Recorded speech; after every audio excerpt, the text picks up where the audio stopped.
já Na verdade, a gente Você estava já- falando sobre o tempo, doutor. Tá chovendo. o te- sobre o tempo? Tá chovendo aqui. Ah, sim. Sim. Você falou o tempo, eu pensei na questão da dimensão do tempo entre entre a mãe e o filho, né? Entre o pai e os filhos também, né? É legal essa Olha, percepção, né? olha que interessante isso, né? Porque a mãe, né, a relação dela com os filhos já começa com uma contagem de tempo aí, né? De espera, né? De 9 meses, né? E, me veio também uma outra imagem que é a da mãe com a criança, né? Muitas vezes ajudando nas lições de casa, né? O tempo reservado para isso, né? E que dá muitas vezes muita briga. Filho, tá na hora, tá na hora de fazer a tarefa, né? Não, mãe, dá mais um tempo. Sai do celular. Então, essa coisa do tempo tá muito ligado também com a questão da ansiedade, né? Quanto a gente fica ansiosa, né? Na espera, né? No caminhar, né? Junto com a criança, né? Eu acho que uma coisa boa para a gente refletir, né? Vocês que são mães, gostaria até de saber como é que vocês se posicionam em relação a isso.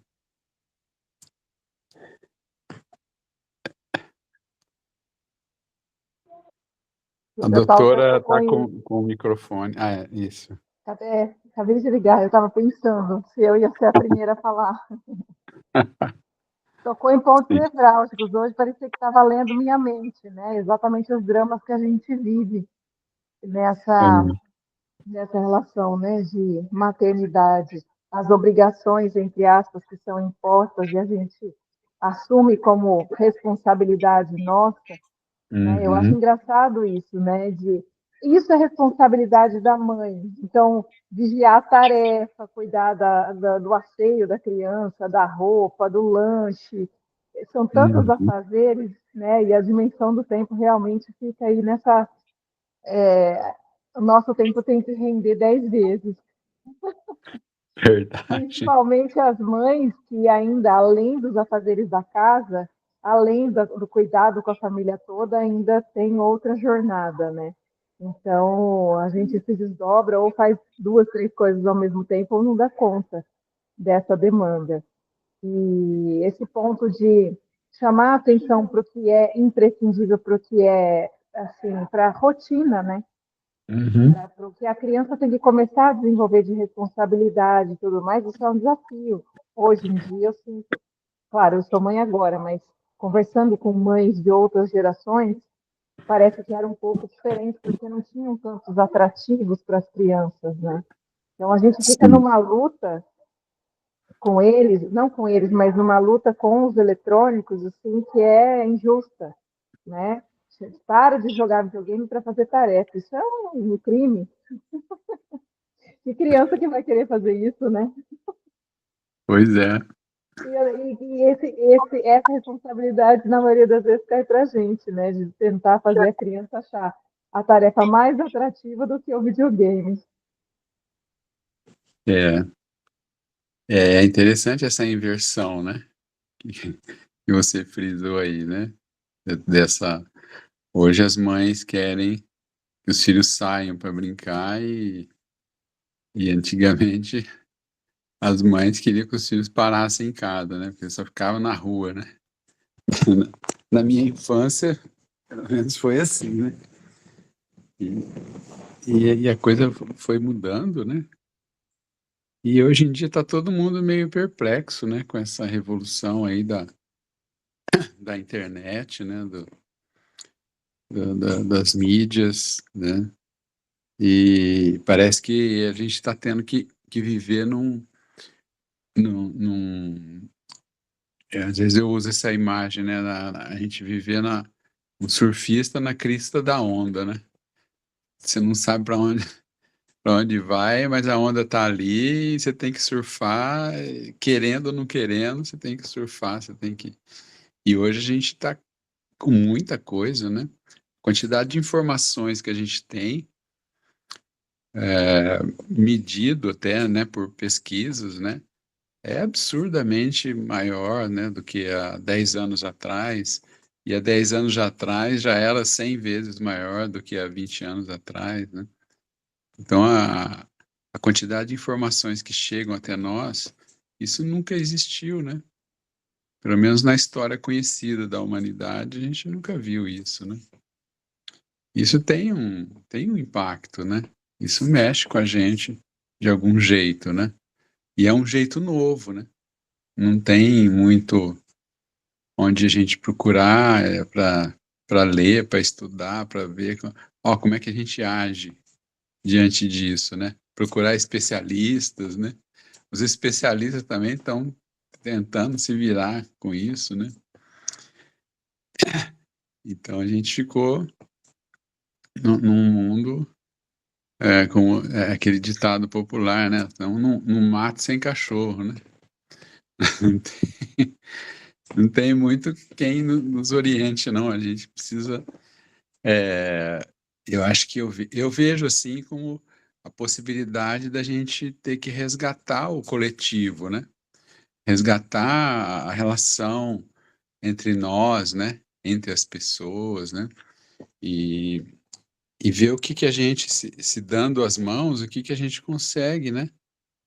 De que maneira a gente consegue lidar melhor, né? Porque quando a gente olha para nós, né? A gente consegue perceber, né? Se a gente prestar atenção, a gente vê, né? Essa ideia, né? Do indivíduo, né? Da pessoa estar em contato consigo mesmo, né? Ficou muito difundida essa ideia, né? Do indivíduo como algo que se basta, né? Que é possível a gente se bastar sozinho, né? É possível a gente se virar sozinho, né? Desde que a gente tenha recursos, né? Financeiros, materiais, né?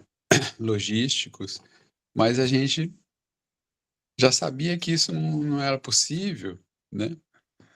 E a gente está vendo na prática que não é, né? A gente tem que se dar as mãos, e quando a gente olha para a gente mesmo, que a gente encontra nossos ancestrais, né? Na realidade, nós não viemos sozinhos para cá, né? A gente não apareceu sozinho, assim, numa geração espontânea, assim, né? Opa, pum, apareceu o Paulo, né? Apareceu a Vitória, apareceu a Aniele, a Erna. A gente tem um mundo, né? Um coletivo, uma comunidade, tanto do ponto de vista atual, né? De contatos que a gente tem, quanto também do ponto de vista histórico, né? Nós temos uma história, né? E essa história, ela é rica de pessoas, de contatos, de amigos, de parentes, né? E isso somos nós, né? Eu não consigo me ver sozinho, isolado, né? Assim como eu tenho certeza que nenhum de vocês e ninguém, né? Ninguém consegue se ver sozinho, né? A gente tem toda uma ancestralidade, uma comunidade que nos suporta, nos sustenta, né? E hoje, mais do que nunca, a gente precisa recorrer a isso e, e- e resgatar isso, né? Sair, sair desse fluxo, né, individualista que o mundo foi sendo mergulhado, né? Acho que desde a Revolução Industrial, né, na Europa, né, depois aqui, há todo um fluxo tendendo para que as pessoas acreditem que elas têm que aprender a se virar sozinhas, né? E que isso é possível. E no momento em que a gente percebe isso, que não é possível, né? Se virar sozinho, né? Que a gente precisa do outro, precisa dos outros. A gente cai em si, né? Pensa, né? E vamos nos resgatar, né? Todos nós, né?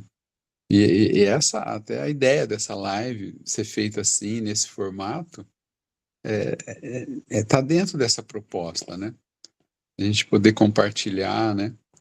E, e se colocar e se ver, saber onde está cada um, e saber o potencial de ajuda que cada um tem, né? E que todos têm juntos, né? Que esse coletivo ele é mais forte do que a soma das partes, né? Essa gestalt, né? Então é isso. Já falei muito. Quero ouvir vocês também agora.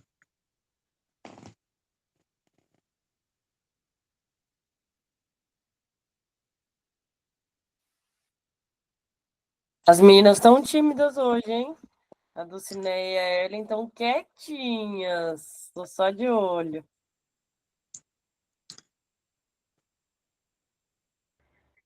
Acho que só eu que tenho desafio nesse aspecto, então, né? Oi? Não ouvi. Estou achando que só eu que tenho esse tipo de desafio. Nessas questões aí de crianças, enfim, né? Acho que estou sozinha nessa fase. Será que é isso? Uma boa pergunta para a Dulcineia e para a Erlen. Mas eu acho difícil me reunir com as minhas amigas para levar os filhos brincar. É difícil tirar o povo de casa de final de semana. Vamos num parque, vamos no parque ecológico na cidade. É difícil. Uhum. O pessoal ainda está muito ensimismado, muito.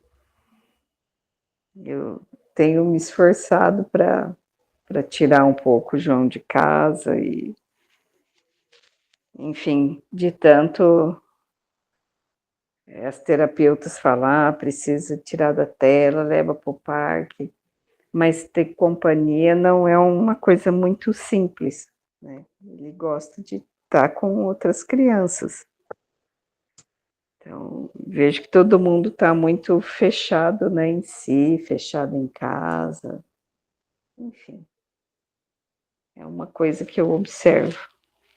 E eu também, às vezes, quando alguém chama, hoje eu estou cansada. Não é tão simples, mas... Ellen, mas eu acho que uma coisa que o Dr. Paulo falou é verdade, né? Porque agora a gente, além de todos, né, os afazeres, a gente tem que dedicar um tempo para promover esses encontros.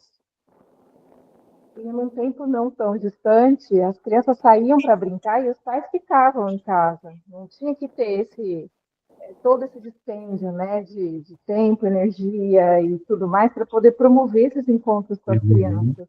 Era uma coisa mais fluida, era uma coisa mais orgânica, não era tão assim, tem que programar, tem que ter um piquenique, tem que, sabe, tem que ter muito atrativo, gente que gosta e tal, porque senão eles não saem, eles não vão.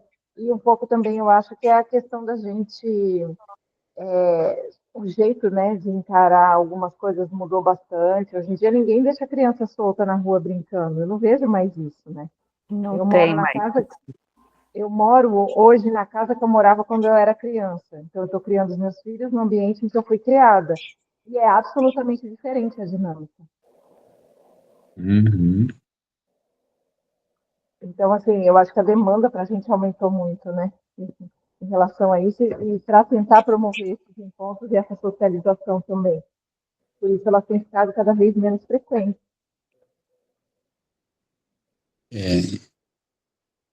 Como que mudou, né, de poucos anos, como que mudou bastante a forma de ficava mais solto, mais na rua.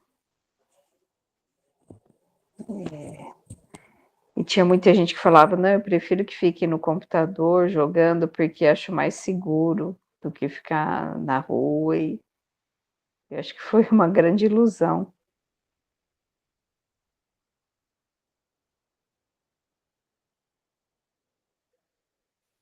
E, gente, outra coisa também que eu acho que mudou bastante ao longo desses anos foi também o papel da mulher em casa, né? Porque, sei lá, 30 anos atrás, o mercado de trabalho não era tão movimentado, não era tão ativo da parte. Não tinha tantas mulheres inseridas ainda, né? Hoje tem mais. Então, essa questão do tempo também. Mesmo que antigamente, por exemplo, mesmo que as crianças não saíssem sozinhas, às vezes as mães saíam juntas para o encontro de mães com os filhos. E hoje em dia, tem